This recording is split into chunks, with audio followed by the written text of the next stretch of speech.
This film is intended for eye surgeons for training and education purposes. Viewer discretion is strongly recommended.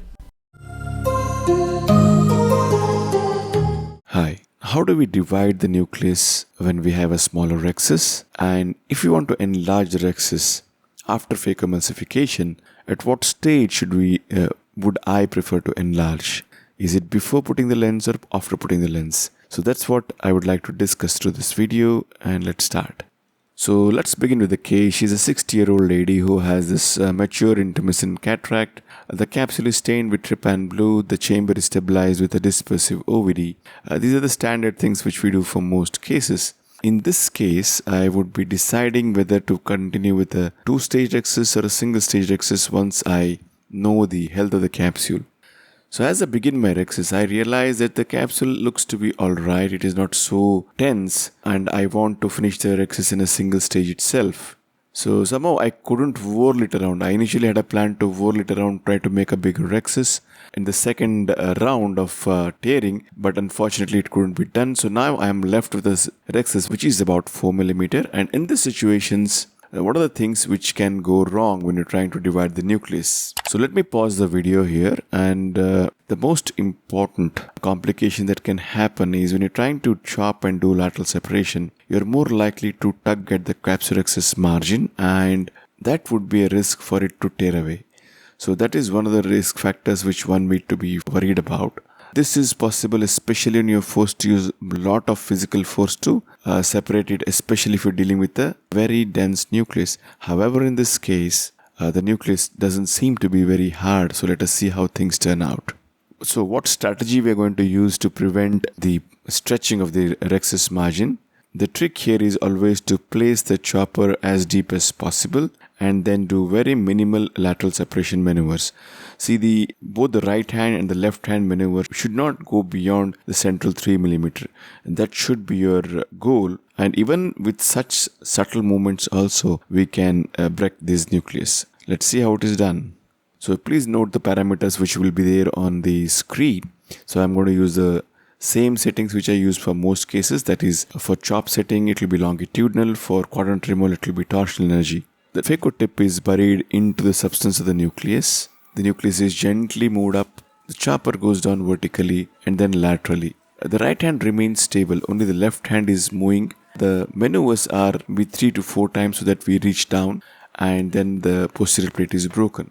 The tip is buried again. The chopper is held just in front of the nucleus, and then there is a lateral separation maneuver.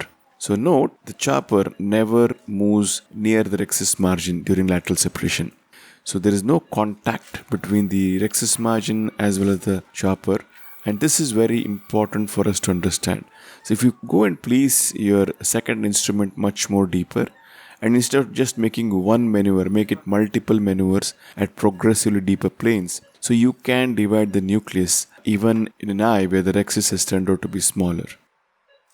Time to divide the second heminucleus. Same maneuvers, the nucleus is held and then the right hand remains stable. It doesn't move around, only the left hand moves. Left hand goes down and then there is a lateral separation.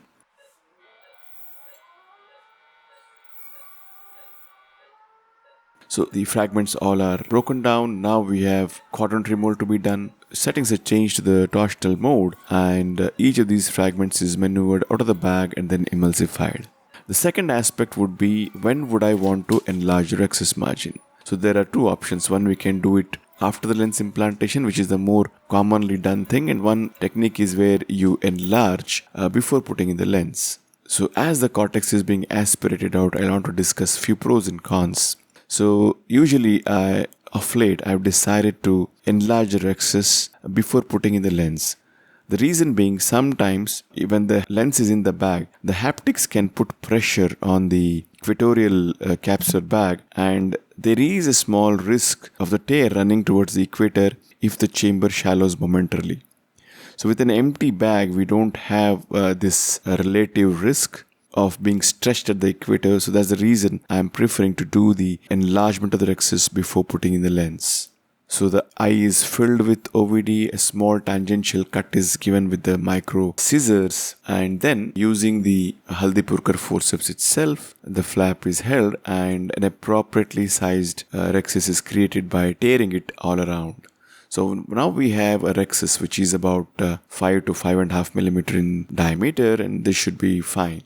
The planned hydrophobic single piece intraocular lens is placed into the bag. OVD both in front and behind the lens is irrigated out. The ports are hydrated. That's it, the case is done.